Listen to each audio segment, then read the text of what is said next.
assuming Kyrie comes back and plays at some point, you can't say no to Harden, Durant, and Kyrie. Like, they're going to score points. The bench is terrible, but when you have those three superstars, two of them will be on the floor at the same time. These are probably the three best players to ever play together on one team in the same year.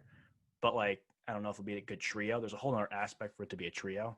But regardless, in the short term, Brooklyn got better because they'll win more, assuming Kyrie comes back. And for the next 10 years, they'll be the worst team in the league, and it'll be awesome to watch. Next 10 years and 3 years are going to be the worst team in the league. Exactly. No. After KD's and Kyrie's contract is up, they'll be pathetic for the next 10 years after. Yeah. When this airs, then they pulled another trade with the Celtics. They basically the same thing.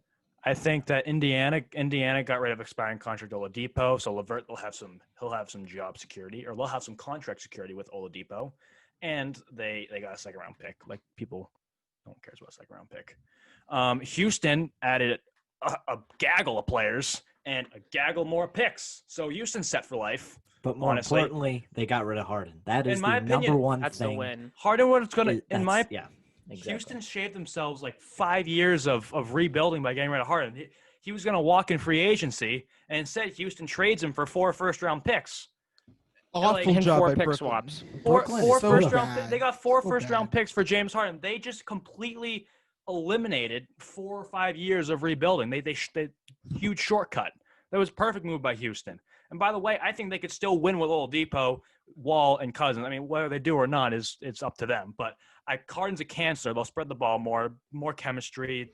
I just think the offense will flow better. But you never know with that. But they eliminated the whole rebuilding thing. And then Cleveland just sitting there along for the ride in the caboose, getting 2 solid bench players and only have to give away a second-round pick. So Cleveland, congratulations. You're a silent winner. Yeah, I mean, you can clearly see that Brooklyn just you gave up that much, and the team chemistry is gonna suck. Oh, they're going to be so bad. They're gonna be so bad. They're gonna argue so much about who gets the ball. Yeah. It's gonna be ridiculous. What Kyrie's kind of career has been is 2017. He's mad because he's not the guy because LeBron's the guy. So he winds his way out, pouts his way out, bullies everybody, and gets traded.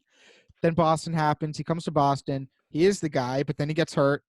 Celtics make Game 7 of the conference final. He's really not the guy anymore. 2019, he whines, cries, gets his way out.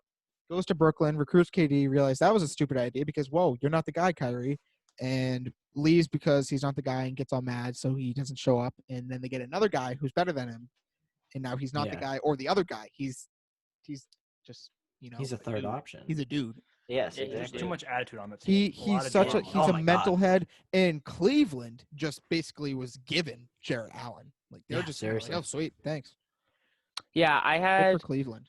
I had a lot of Kyrie. I had a lot of different thoughts when this trade. First of all, I was just like, Cleveland won that because they really didn't give up anything. But like, I don't understand why they even got involved at all. But I mean, it worked out. It worked out for them. Yeah, it worked out for them. But it was just so random to see like Cleveland. When they're like, they really gave they gave Houston a couple people, and then Brooklyn gave them, like, that's how it worked. Like, by giving them some terrible bench players, like, that's kind of how it went.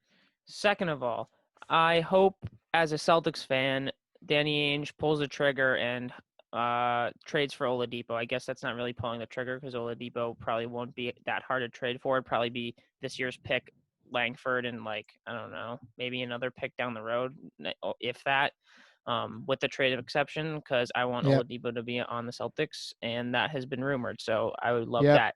Third of all, everyone thinks that they're getting the MVP James Harden. They're not. They're getting chunky McDonald's regular James Harden. Like, that's not the same guy who dropped 36 a game and won MVP. Yeah, they're getting supersized me James Harden. Yeah, they're getting 500-pound James Harden, not light on his feet, step back James Harden.